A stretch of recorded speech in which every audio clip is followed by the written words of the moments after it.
राधे राधे प्यारे भक्तों, चिंता मत करो, शांत हो जाओ, गहरी सांस लो और अब मेरी वाणी को अपने हृदय में उतरने दो।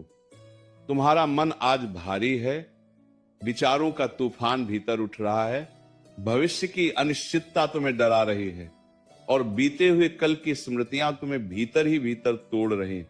पर सुनो, जब तक तुम्हारे भीतर श्वास चल रही है तब तक आशा जीवित है, और जहां आशा जीवित है वहां ईश्वर का प्रकाश कभी समाप्त नहीं होता।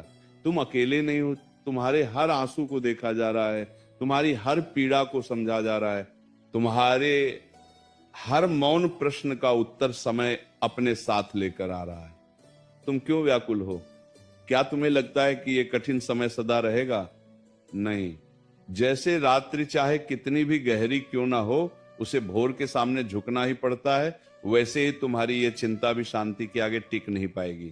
तुम अपने मन में बार बार वही बात दोहराते हो, वही डर, वही आशंका, वही असफलता का चित्र, और फिर स्वयं ही घबरा जाते हो। क्या तुमने कभी सोचा है कि तुम्हारा मन तुम्हारा सेवक है, स्वामी नहीं? यदि तुम उसे भय दोगे तो वो भय बढ़ाएगा, यदि तुम उसे विश्वास दोगे तो वो विश्वास को पुष्ट करेगा। इसलिए अभी इसी क्षण निश्चय करो कि तुम चिंता को अपने ऊपर शासन नहीं करने दोगे।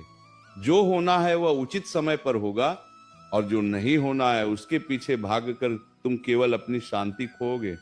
क्या तुम्हें अपने कर्मों पर विश्वास है? यदि हां, तो फिर परिणाम की चिंता क्यों? जो बीज तुमने बोया है उसी के अनुसार फल आएगा, पर फल आने से पहले धरती के भीतर बीज को अंधकार सहना पड़ता है। क्या तुम उस अंधकार से घबरा जाओगे? शांत हो जाओ, अपने भीतर झांको। तुम्हारी घबराहट बाहर की परिस्थितियों से कम और भीतर की कल्पनाओं से अधिक है।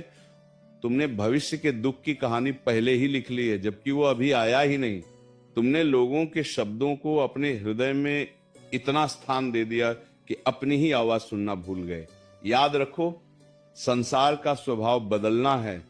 जो आज तुम्हारे साथ हैं कल दूर हो सकते हैं, जो आज विरोध में है कल सम्मान भी कर सकते हैं। इसलिए दूसरों के व्यवहार को अपनी आत्मा का दर्पण मत बनाओ। तुम्हारी कीमत किसी के शब्दों से कम या अधिक नहीं होती। तुम ईश्वर की सृष्टि हो और सृष्टि का कोई भी अंश व्यर्थ नहीं होता। जब चिंता आती है तो मन कहता है सब समाप्त हो गया, पर क्या सच में सब समाप्त हो गया है? तुम्हारी श्वास चल रही है, तुम्हारी चेतना जागृत है, तुम्हारे पास कर्म करने की क्षमता है। फिर समाप्त क्या हुआ? केवल एक अपेक्षा टूटी है, केवल एक योजना बदली है, केवल एक राह बंद हुई है। पर क्या मार्ग केवल एक ही होता है? नहीं। जब एक द्वार बंद होता है तो कई और मार्ग खुलते हैं, बस तुम्हारी दृष्टि भय से धुंधली हो जाती है। इसलिए पहले अपने मन का धुंध हटाओ, फिर देखो कितनी संभावनाएं तुम्हारे सामने खड़ी हैं। तुम्हें लगता है कि तुम्हारी प्रार्थना सुनी नहीं जा रही, पर क्या तुमने ये सोचा कि शायद तुम्हारे लिए कुछ और बेहतर तय किया जा रहा है? कभी कभी विलंब भी वरदान होता है। जो तुरंत मिल जाता है वो उतना मूल्यवान नहीं लगता, पर जो धैर्य के बाद मिलता है वो जीवन भर के लिए कृतज्ञ बना देता है। इसलिए धैर्य रखो, अपने भीतर स्थिरता लाओ। चिंता से समाधान नहीं निकलता, समाधान शांति से निकलता है। जब तुम शांत होते हो तभी सही निर्णय ले पाते हो।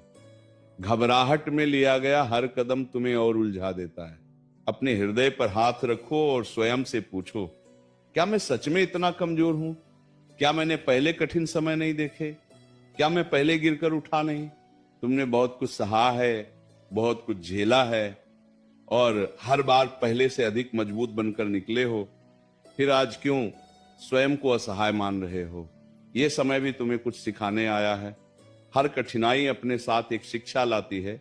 यदि तुम केवल रोते रहोगे तो शिक्षा छूट जाएगी, पर यदि तुम समझने का प्रयास करोगे तो यही पीड़ा तुम्हारी शक्ति बन जाएगी। शांत रहो, प्रतिक्रिया मत दो।